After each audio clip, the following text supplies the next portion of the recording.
Biasanya musik hanya akan menjadi hiburan bagi setiap orang, namun berbeda bagi Ismaek, musik malah mampu mengubah kehidupannya, khususnya perkenalannya dengan Islam.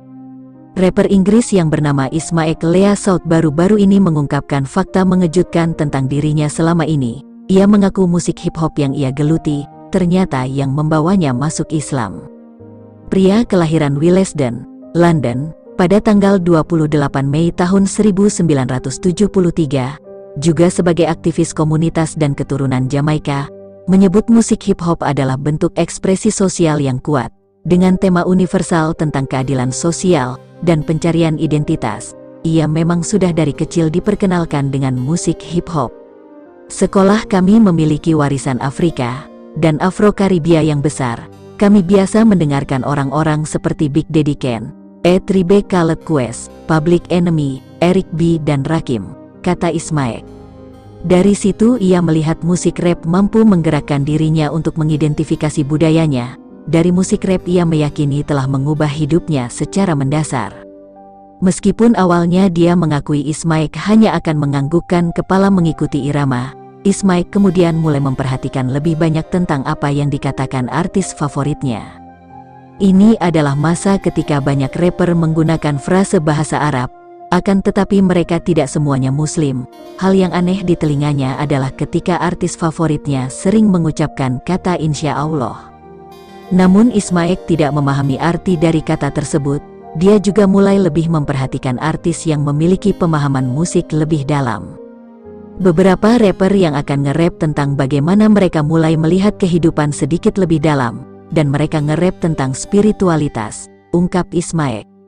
Misalnya ia mendengarkan musik hip-hop klasik tahun 1987, yang dibawakan oleh Eric B. dan Rakim. Dulunya ia adalah anak yang nakal, tetapi kemudian dia mengetahui bahwa itu bukanlah cara hidup yang bisa dibenarkan. Saya dulu berpikir, apa yang membuatnya berubah dari seperti itu menjadi sekarang, dan sering mendengar ungkapan-ungkapan Islami, sehingga membuat saya berpikir lebih, jelasnya.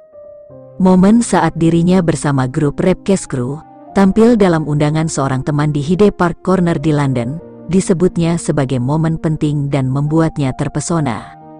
Saya melihat orang Kristen, Muslim, Yahudi, sosialis, agnostik, berdebat satu sama lain, dan saya pikir, oh astaga, tempat ini brilian, ungkapnya.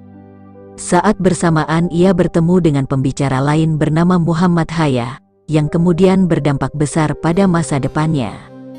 Dia memiliki warisan yang sama dengan saya, Afro-Karibia. Dia mengenakan pakaian Islami Afrika, dan ketika dia berbicara dan berdebat, tidak ada yang bisa menyaingi dia, kata Ismail. Dari situ Ismail mulai bertanya kepada Muhammad Haya tentang Islam. Saya berkata ada beberapa hal yang saya tidak setuju dengan Islam, tapi dia menolaknya, ungkap Ismail. 6 bulan kemudian Ismail mendapat telepon dari temannya, yang menyarankan agar mereka mengunjungi masjid. Di sana dia kembali bertemu dengan Muhammad Haya. Dia berkata, halo, apakah Anda ingat saya? Saya ingin berbicara lebih banyak tentang Islam, dan kemudian dari sana saya mulai belajar dan belajar, jelas Ismail. Meskipun awalnya ragu untuk menjadi seorang Muslim, karena saya ingin bersenang-senang selagi masih muda, akhirnya saya memutuskan bahwa saya siap untuk pindah agama, lanjut Ismail menjelaskan. Dan begitulah cara saya memeluk agama Islam, tutup Ismail. Tapi walaupun hip-hop telah membantunya menjadi seorang Muslim, masih butuh waktu bagi keluarganya yang beragama Kristen, untuk menerima kehidupan baru yang dijalani Ismail sekarang. Ketika saya memeluk Islam, saya berhenti minum, saya berhenti makan daging babi, saya berhenti berpesta tetapi keluarga saya mengira saya gila, katanya. Tapi ketika dia memberitahu ibunya bahwa dia ingin berumah tangga dan menikah, ibunya mendengar dan menyetujui keinginannya, sehingga tak butuh waktu lama Ismaek mendapat pertentangan dari keluarga. Persetujuan ibunya itulah yang kemudian membuat hatinya lebih tenang. Inilah kisah singkat perjalanan hijrah seorang rapper Inggris, yang memutuskan menjadi seorang mualaf setelah menggeluti hip-hop lebih dalam.